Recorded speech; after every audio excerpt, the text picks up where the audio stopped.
Hello, my name is Jack Baker, and welcome back to another episode of Famous Failures.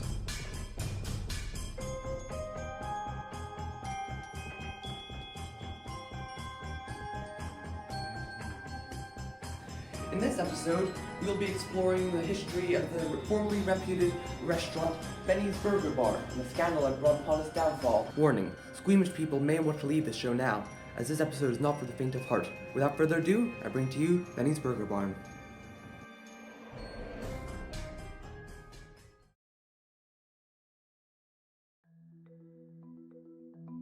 With us here today, we have Patty Mayonnaise, a victim of the alleged tainted meat of Benny's Burgers. That meat was terrible. I ended up in the hospital for 2 weeks.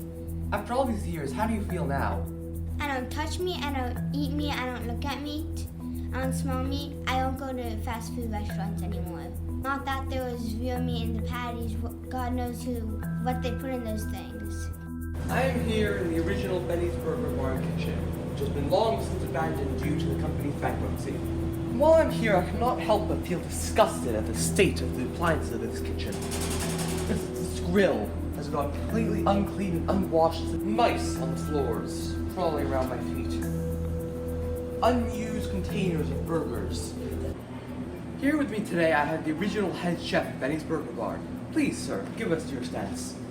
Yeah, thanks for having me. I'd love to share with you my secret recipe for the burgers at the Benny's Burger Barn.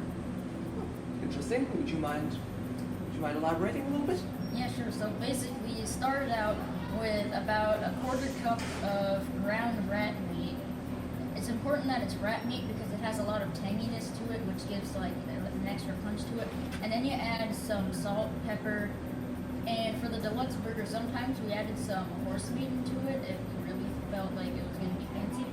Yeah, so there was rat meat, horse meat, donkey hooves, uranium, glass, employee tears, public tears, my tears, a little bit of soil from Ukraine, and a little bit of the reactor from Chernobyl. And there was cigarettes, baby hair, baby toes. Was there anything actually resembling a burger in them? Isn't that what a burger is? Yeah, actually, I really liked the burger. I didn't think it was too bad. You know, before they went out of business, I bought a pack of 40 of them. I keep them in my freezer. Yeah, I don't even cook them. I just eat them right out of the bag. They got this nice odor, you know? I don't know, maybe it's an acquired taste. I just take them with my hands and I just eat them, just uncooked. I knew there was something wrong with the burgers because it didn't look like a regular patty and it tasted weird.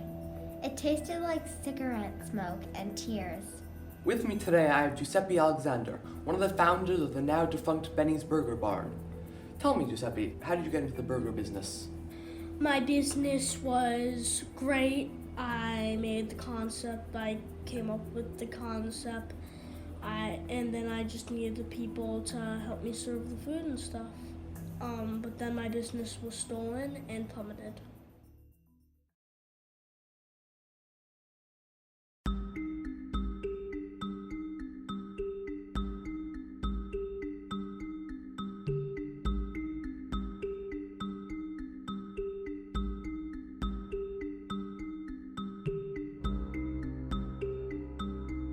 Here with us today, we have a former employee of Benny's Burger Barn who worked as a waitress. Please, ma'am, give us your take on your experiences there and your feelings since you have left. Honestly, I haven't been here since I've worked there, and working at the restaurant was like the most dramatic place ever. Are you prepared to take a visit back in time and visit the kitchen which you once worked? I'm sorry, I can't do this. This is way too dramatic. Here with us today, we have as a very special guest, one of the co-founders of Benny's Burger Barn, Benny himself. Please, sir, give us your take on this situation. Let me tell you something, hey, my partner there, he did have some ideas with the business and everything, but guess whose name is on the building? Me, Benny. All Giuseppe did was, he created the burgers, and let me tell you something. You know why the business went out of business? Because that's not even real meat. You know what's funny? I don't even feed my kids that mess. And guess what? We rob from the community. I mean, we produced to the community, they loved it. I had a person come in there every week. Matter of fact, right before we went out of business, she bought like 40 of these things. There's been speculation about your involvement in the crash of Benny's Burger Bar. How do you respond to this? Hey, I don't think I like the tone of that question that you just asked me. Are you implying that I had something to do with the fall of my burger joint? It wasn't my fault. You know why the burger joint went out of business? I'm gonna tell you why, all right? Giuseppe didn't even use real meat, all right? You know what type of meat he used? He used cow and rat meat, mixed it together. That's why you got that pungent odor that some people complained about. But hey, if you pay $10.99 for a burger and you enjoyed it, hey, I'm not gonna be the one to stop you. That's what happened, all right? It's not my fault, all right? I'm Benny. I'm an honest guy. I make an honest living. Is that all the questions you have? Because I'm starting to feel like you guys are taking advantage of me, and you're starting to, and it's just I just want to be a regular guy, man. I just want to be a regular guy.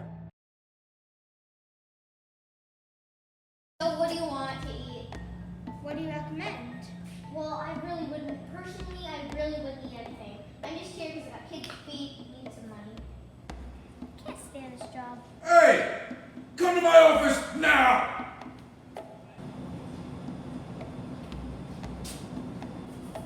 Nobody cares about your kids, all right?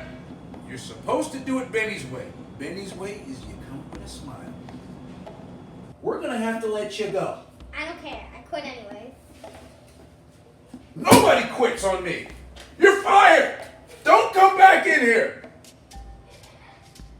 So I don't know what the problem was.